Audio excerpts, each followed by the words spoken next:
क्या आप जानते हैं कि एक चेक बाउंस का मामला आपके लिए सालों की कानूनी लड़ाई बन सकता है? लेकिन असली ट्विस्ट तब आता है जब सुप्रीम कोर्ट के एक के बाद एक फैसले साबित करते हैं कि मरने के बाद भी देनदारी खत्म नहीं होती। तो आखिर इन केसों में क्या हुआ? मित्रों, आगे कुछ महत्वपूर्ण केस पर चर्चा की गई है जो आपके काम आ सकता है।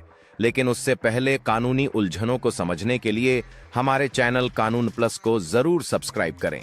6 मैंने केस तैयार किए हैं जो आपके लिए मायने रखते हैं over a period of time. 1962 का ये केस है मित्रों, state of Kerala versus Narayani अम्मा कमला देवी। 1962 में जब ये जो कन्विक्टेड था पर्सन वो मर गया और उस पर रिकवरी भी था ड्यू, तो लीगल हेयर्स जो है वो रेसिस्ट किया। उन्होंने कहा कि ये तो जो अब मर गया था इसमें मेरी क्या गलती है, तो जो मर गया सो उसके साथ बात खत्म। उसने एक्सियो मोरी पर्सोना वाला जो जो जो जो मैक्सिम है और जो प्रिंसिपल है उसको फ्रंट में लाया।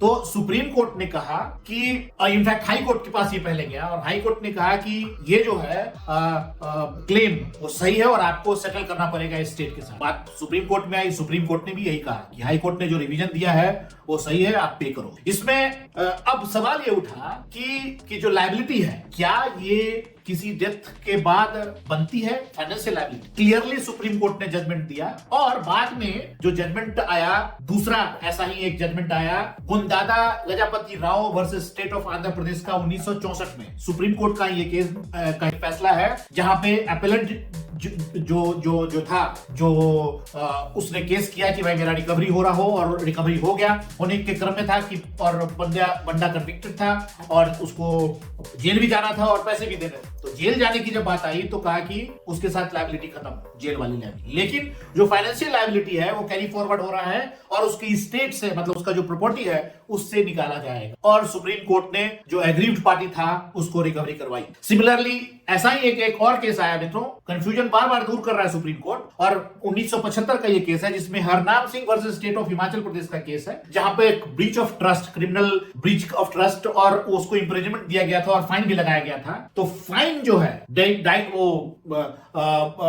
बंदा मर गया, जो फाइन नहीं दे पाया था तो फाइन जो है वो रिकवर किया गया उसके प्रॉपर्टी से। उसी तरह से मित्रों एक जो कंफ्यूजन बार बार दूर कर रहा है सुप्रीम कोर्ट, और 1975 का ये केस है जिसमें Harnam Singh versus State of Himachal Pradesh का केस है, जहां पे एक breach of trust, criminal breach of trust और उसको इंप्रिजनमेंट दिया गया था और फाइन भी लगाया गया था। तो फाइन जो है बंदा मर गया, जो फाइन नहीं दे पाया था तो फाइन जो है वो रिकवर किया गया उसके प्रॉपर्टी से। उसी तरह से मित्रों एक जो मैंने आपको इंटेंट की बात की थी, Meters and Instruments Private versus Kanchan Verma का केस है, कंचन मेहता का केस है। आई एम सॉरी, फिर से मैं रिपीट करता हूं केस का नाम, Meters and Instrument Private Limited versus Kanchan Mehta. ये 2017 का केस है। उसमें 29,319 रुपए का डिसऑनर हो गया और इस चेक को डिसऑनर होने के बाद कंप्लेनेंट ने केस चलाया और उसके बाद जब सेटलमेंट करने की बात आई कि भाई इंटरेस्ट के साथ हम दे देते हैं, तो कंप्लेनेंट बोला कि नहीं, रिफ्यूज कर दिया, मैं नहीं लेना। कंचन मेहता ने रिफ्यूज कर दिया, पैसा नहीं लेना। तो फाइनली कोर्ट ने कहा कि नहीं, ऐसा नहीं होता है, अगर वो इंटेंट उसका है आपको पे करने का तो आपका पेमेंट हो जाएगा, बात खत्म। उसको इस पर्टिकुलर प्रोविजन के तहत अंदर नेगोशिएबल इंस्ट्रूमेंट एक्ट 138 आप जेल नहीं भेज सकते, बिकॉज वो पैसा दे रहा है और देने के लिए तैयार है, तो उसका इंटेंट क्लियर है और जो प्रोविजन है उसको जेल भेजने का वो खत्म हो जाता है, बिकॉज मेंसरिया यहाँ पे आ गया। इट्स नॉट दैट कि आप